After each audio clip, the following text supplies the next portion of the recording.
Hi, this is Linda with LLB Vintage and Pretties, and I've been trying to make this video about 4 times now. I'm not doing very well with it. I wanted to catch you up on eBay. Wonderful eBay. Love eBay. Not. I have been on eBay almost 3 years, which is quite a while because you work hard at reselling. If anybody tells you it's easy, it's not. I was at the $59.99 price, and at that price, I was a top-rated seller. Now that I've dropped down to the $4.99 price on eBay, I am an above-standard reseller. I certainly don't understand how that works. How can you go from top rated to average seller just because you dropped your price? I don't get it. Anyway, so since I have gone down to the $4.99 price, I've sold nothing. I have sold nothing for, I believe, 34 or 35 days. Quite interesting. So I think it's interesting to watch how eBay screws you.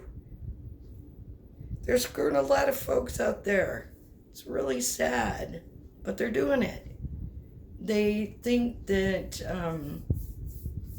because I'm a $4.99 seller, I must be selling garbage. I don't think so. I work hard at finding what I find, and I find good stuff. Stuff that's worth money. I was lucky, I will tell you this. I was very lucky that I sold a teapot for $300. I paid $40 for it. That was a lucky sale. That's a once in a blue moon type of sale. And it went across the big pond somewhere. I don't know where it went to. I guess that refers to England. I think this went to Korea. Or anyway, it went somewhere. I don't know where it went. Got there safely, thank goodness. I really packed that puppy up. I buy pool noodles, the small ones, and when I send anything that I think might chip or break, is I take the pool noodles and I cut those and I fit them on to like the spout of the teapot and the handle. That's what I did on this one. And then I wrapped it really well with bubble wrap. And then I put it in a box and I stuffed paper all the way around the box on the inside so nothing would move or shake. I also wrapped the top and inverted it so the top couldn't get knocked around, because the top had a little weird thing on it, just a weird little design on it. And then I taped up this box and I put it in another box. And I did the same thing. I stuffed paper all the way around it. So it was really, really safe. And I was so worried that that would not get there safely. It did. I was delighted. The buyer was happy, except for the fact that his company charged a tariff, I believe, of $163. And he wanted to know if the United States got that money. We in the United States do not get that money. He is paying a tariff tax for his country, and he didn't understand how that worked, and neither did I until I jumped a little bit more into looking up how things work. So he found out that he would get his money back from his country for an import tax or a tariff or whatever it might be. So he's happy.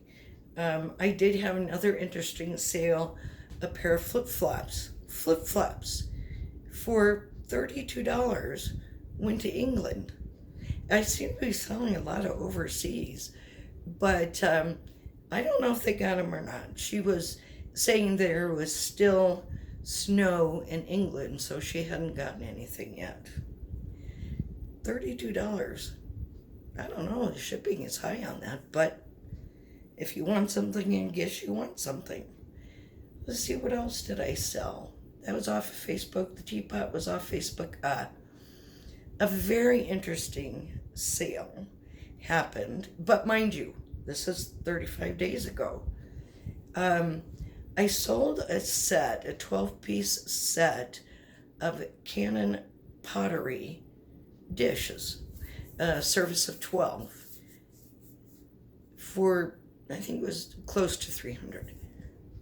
But the problem is, when you sell dishes, you have got to pack them extremely well. I went over and above the way to pack these. Each one of the dinner plates was wrapped separately.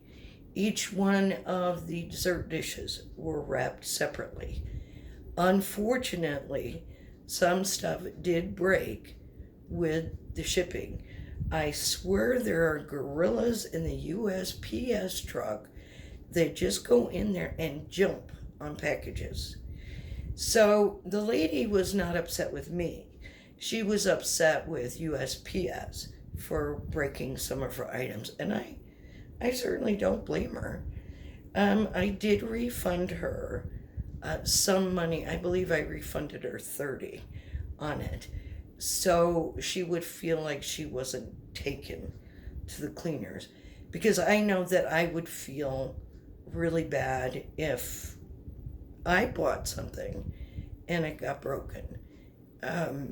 I think some of the handles on the teacups got broken as well, but she said she could repair those. The plates were goners. Just absolutely no way to save those, unfortunately. So I'm very sorry that that happened to her. I couldn't apologize enough times for that happening. So those two really expensive sales are a very big rarity, very big. The teapot had been listed, I believe, for almost a year, and the dish set was listed for probably almost 3 years. So like I said, they were just lucky sales. And I did have a coupon on my eBay account, so they could get a discount on that as well.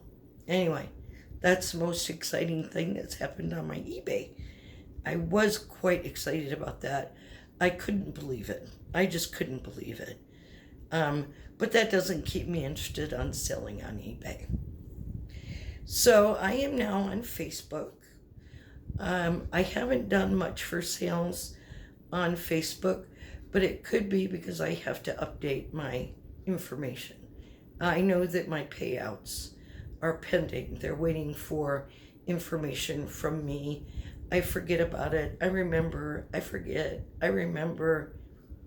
Well, finally today I updated my data, my information.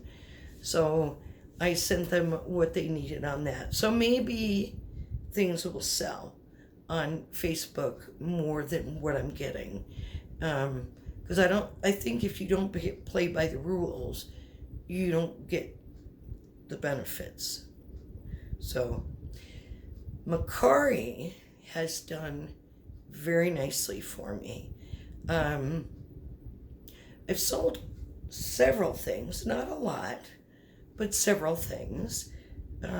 Teapots. I believe teapots are the only thing. I sell a ton of teapots. I have about 62 teapots. that are for sale at this point. Some are normal, like your everyday teapot, kind of like this little one right here, that you can go ahead and put tea in and drink out of it. And this is a cutie, isn't it? A Rudy Patootie cutie. So this is a normal sized teapot. It is not a 1-cup teapot. If it's a one cup teapot, it is called a bachelor pot. Don't know why. I believe the bachelor teapot was named that several years ago. I don't remember the history of it. I've learned so much that I've forgotten more than I've learned, if you can believe it. My Etsy account was a little bit of a shock. I thought that Etsy was just for homemade items. Well, I have homemade items up there. I have shawls, I have baby clothes, I have all kinds of different things up there. And what sold was a salt and pepper set. And this set was the Owl and the Pussycat. Oh, just cute as could be. And the Owl and the Pussycat sat in a canoe or a little boat. They were very old. They were probably close to antique. And those sold for $52. I was quite surprised at that price. So I'm going to work a little bit more on putting things on Etsy. And then a little later today, I'm going to put up another video showing you what I have, what's for sale, if that might be something that you're interested in. So you can see a few of the things behind me. Those are mostly pictures, duh. And then down on my table, I'm going to go ahead and lower you down if I can, without putting my finger all over the camera. So I'm going to show you a few things that I have for sale. So this is a little bit of a preview. And if there's anything that you're interested in, you can certainly purchase it. So I would need your email address, and I will put up the payment information that you would need in order to purchase it. So anyway, there's a quick update on my eBay, Facebook, Mercari, and Etsy. Oh, one other thing I wanted to tell you about. Actually, there's two other things. Whatnot is an up-and-coming way to sell your items. I was with my friends Mike and Kim from Global Voodoo, and he let me sell a couple things on Whatnot. And I have different opinions on how this went. And I'm trying to go into the vintage items in Whatnot, and it may take up to 6-7 months to get in. So anyway, most of the items that folks sell on Whatnot are like cards, trading cards, and comic books. I don't do that kind of sell. I sell vintage and antique collectibles. And I did sell a few things on there. I think I sold 3 things. And I at least got my cost plus a little extra on it. I don't know if going into the vintage item area and Whatnot is going to work for me, because I can't sell on a cards program and make any money. I mean, I made $4, $5, something like that. But I don't think on that it was good for my type of selling. But I certainly did appreciate Mike and Kim with Global Voodoo letting me do that. I just appreciated it very much. And I always use them as testers, poor people. So we were doing Friday night lives or auctions, and I got to do it with Mike and Kim. And that was so sweet of them to let me come on with them. I don't believe they're going to be doing it anymore because they're doing such a great job selling their stuff on Whatnot. So I don't believe we're going to be there anymore. And I don't know what to do. I don't know what, how, where. I know the what to sell online. So I think what I'm going to try doing is doing a live auction myself, maybe on Facebook, or do a sale here on YouTube. I'm not sure. I'm really not sure how to do this. I think I'm going to try it. The next thing that I wanted to tell you about is a new program called Flip Crosslist or Crosslister, FLYP. It is a free program. So they have a universal form that you can use to put your pictures on. Then you can send it to Poshmark, or you can send it to Facebook, or you can send it to eBay. So that's nice. I really like that a lot. It's a little bit of like some of the other crosslister programs that there are out there. I like it. It does take a little bit to learn it, so it has a learning curve, but I can do it. You could do it, because you all know that I'm kind of retarded when it comes to all this stuff. So how I get any videos out to you is beyond me. Anyway, I just wanted to update you on some of the new stuff that's out there. Whatnot, Flip, Crosslisters, eBay, waste of time, Facebook, Mercari, Etsy, yes. Anyway, have a day.